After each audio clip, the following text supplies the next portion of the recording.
Okay, hai, Assalamualaikum dan selamat sejahtera. Selamat kembali ke modul PDPR RBT tahun 4. Jadi pada minggu ketiga ini, kita masih lagi dalam keselamatan bengkel. Yang ini bahagian 3 daripada 3 dan tajuk pada hari ini ialah mengenai kesan mengabaikan keselamatan di dalam bengkel. Jadi jika murid-murid nak lihat buku teks, murid boleh lihat pada muka surat 12 sehingga 13.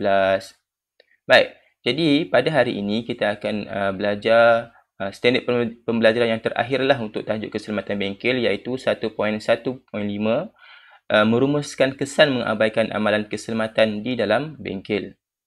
Jadi yang lain kita dah belajar, hari ini kita akan belajar pasal yang ini. Jadi, objektif pembelajaran pada hari ini ialah cikgu nak murid dapat menyatakan 3 daripada 4 punca kemalangan di dalam bengkel secara lisan dengan betul. Maksudnya murid boleh cakap lah, boleh bersembang dengan mak ayah mengenai kesan mengabaikan keselamatan di dalam bengkel. Kemudian, untuk kriteria kejayaan, pertama sekali murid dapat menyatakan 3 punca kemalangan di dalam bengkel. Kemudian murid dapat menulis 3 kesan berlakunya kemalangan terhadap murid lah, apa kesan dia. Dan akhir sekali, jika boleh, murid dapat menghasilkan satu dokumentasi mengenai tajuk keselamatan di dalam bengkel. Baik, jadi ini adalah 4 punca yang menyebabkan kemalangan sekiranya murid mengabaikan keselamatan di dalam bengkel. Pertama, masuk bengkel tanpa kebenaran guru.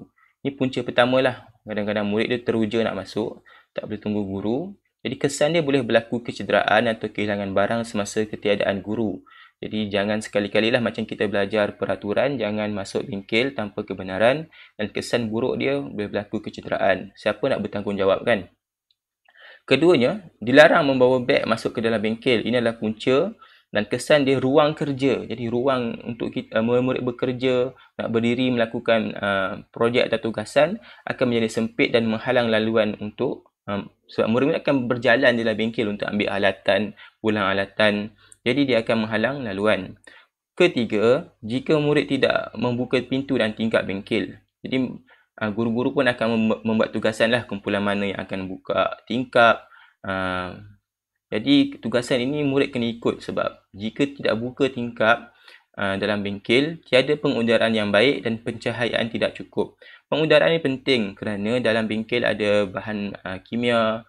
Jadi bau-bau tu kita tak nak terperap, jadi perlukan pengudaraan yang baik.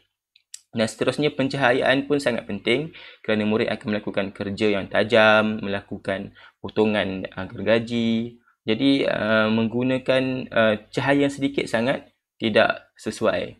Kemudian terakhir sekali, jika menggunakan bahan tanpa berhemah, berlakulah pembaziran. Contohnya nanti murid akan menggunakan pen 3D. Dia punya filamen di bahagian belakang tu, kalau murid seronok-seronok main, bukan buat projek betul-betul, memang akan berlakunya pembaziran.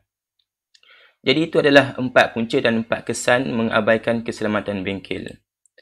Jadi, cikgu nak kamu buncangkan sendiri punca kemalangan dan nyatakan kesan. Yang ni cikgu ambil daripada buku teks. Murid boleh lihatlah. Jika berlakunya tumpahan minyak, apa kesan dia? Murid boleh jawab sendiri atau bersoal jawab dengan ibu dan bapa di rumah. Kemudian, kalau berlari sambil membawa alatan tajam ke alatan yang tidak tajam ke, jika bawa tukul sambil berlari, apa kesan dia? Okay. Ketiga, bermain dan bergerom, main tarik-tarik, main acah-acah dalam bengkel, apa kesan dia? Murid boleh jawab sendirilah secara lisan. Dan akhir sekali, menggunakan alatan yang rosak. Rosak tak semestinya pisau. Boleh jadi juga kalau pen 3D tu, kalau dah rosak bahagian wayar tu ada sedikit koyakan ke, itu pun satu jenis kerosakan alatan. Jadi perlulah dilaporkan kepada guru. Jika guna juga, apa kesan dia? Murid boleh nyatakanlah secara lisan. Jadi itu adalah 4 punca kemalangan yang lain dan murid perlu menyatakan kesanlah secara lisan. Baik, itu yang kita dah belajar sepanjang 3 minggu yang pertama ini mengenai tajuk keselamatan bengkel. Terimbas kembali apa yang kita telah belajar. Pertama sekali kita belajar mengenai peraturan. Kemudian kita belajar pasal tanda keselamatan dan simbol.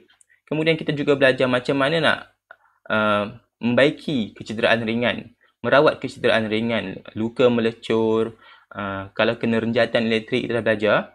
Dan seterusnya kita juga belajar mengenai amalan keselamatan dalam bengkel. kita perlu membuat tugasan, sapu lantai, simpan alatan, selenggara alatan. Okay, dan akhir sekali pada hari ini kita belajar juga mengenai kesan mengabaikan amalan keselamatan di dalam bengkel. Itu yang kita telah belajar pada tajuk yang pertama ini dalam tajuk keselamatan bengkel. Jadi, tugasan yang paling besar dalam tajuk pertama ini ialah murid perlu menghasilkan dokumentasi. Apa itu dokumentasi? Proses merekodkan semua perkara atau maklumat berkaitan dengan keselamatan diri, bengkel, peralatan dan bahan. Okay, dalam dokumentasi juga boleh dicatatkan berkenaan amalan kerja baik dalam bengkel. Maksudnya, murid perlu buat satu dokumen. Okay. Boleh dalam dua bentuk. Pertama sekali, murid boleh buat dalam bentuk secara digital, iaitu menggunakan PowerPoint. Jika murid ada PowerPoint di rumah, boleh juga buat. Ataupun gunakan Microsoft Word dan jadikannya sebagai PDF. Jika murid boleh gunakan perisian pen ataupun apa-apa perisian lain untuk menghasilkan dokumentasi, silakan. Okay. Kemudian, kalau tak boleh buat secara digital, murid boleh buat secara bercetak, iaitu buat buku scrap ataupun folio. Maksudnya murid gunting gambar, tampal buat dalam satu buku. Di sini cikgu nak tunjukkan satu contoh lah. Jika nak buat secara digital, mudah sahaja. Apa yang murid perlu buat ialah di sini, ini contoh dokumentasi amalan keselamatan bengkel. Ini contoh yang cikgu buat lah. Cikgu gunakan Word. Cikgu letak gambar lebih kurang lah, ambil gambar dari internet, gambar cikgu, nama murid kelas dan nama sekolah.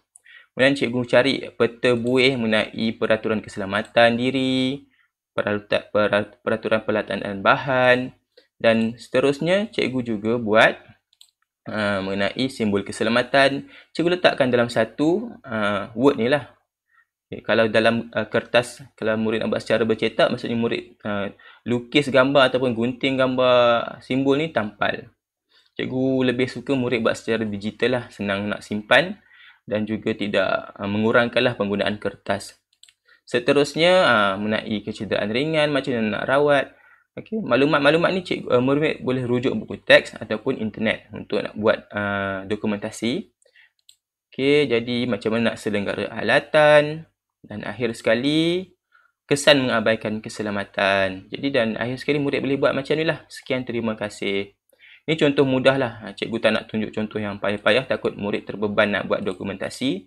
Ini contoh menggunakan secara digital. Murid-murid juga boleh buat menggunakan PowerPoint lah, macam cikgu guna untuk mengajar ni kan. Ini PowerPoint, boleh juga menggunakan kaedah ini. Jika nak buat dokumentasi ini adalah tujuannya bagi mencapai TP6, iaitu menghasilkan dokumentasi. Jika murid tak dapat nak buat, murid tidak dapatlah mencapai TP yang 6. Kerana TP6 memang menghasilkan dokumentasi. Bukan semestinya sekarang, sebab kita untuk PBD ni, pentaksiran ni murid perlu buat ikut kemampuan murid dan tidak terhad masa. Maksudnya kalau tajuk ni murid tak siap lagi, cikgu akan rekod sampai TP5 je lah. Kalau murid dah dapat menyatakan kesan mengabaikan keselamatan tu. Kemudian kalau murid dalam tajuk ke depan nanti murid dapat juga buat dokumentasi, tunjuk dan hantar kepada cikgu. Cikgu akan update lah murid-murid punya TP kepada TP6. Tak perlu risau. Sebab masa kita panjang setahun, murid boleh buatlah pelan-pelan. Tak nak buat minggu ni, buat nanti pun tak apa. Cuma nanti hantar sahaja kepada cikgu dan cikgu akan kemaskinilah TP murid untuk tajuk yang pertama. Okay, jadi itu adalah pembelajaran kita pada minggu ini. Untuk latihan pengukuhan, murid-murid boleh bukalah pautan yang cikgu kongsikan di bawah, description. Murid boleh buatlah latihan ini yang dikongsikan oleh Cikgu Saltaj. Terima kasih kepada Cikgu Saltaj. Boleh buatlah dalam ni, jenis padanan ni. Okay. Jadi itu sahaja pembelajaran kita pada hari ini. Kita dah belajar mengenai tajuk amalan keselamatan bengkel. Okay. Minggu depan ataupun video yang akan datang, kita akan belajar tajuk yang baru, iaitu pengenalan kepada reka bentuk. Okay, tajuk ni semakin seronok. Pastikan murid-murid subscribe channel cikgu supaya dapat informasi yang terkini mengenai video yang akan datang. Okay, jumpa lagi pada video yang akan datang. Assalamualaikum. Bye-bye.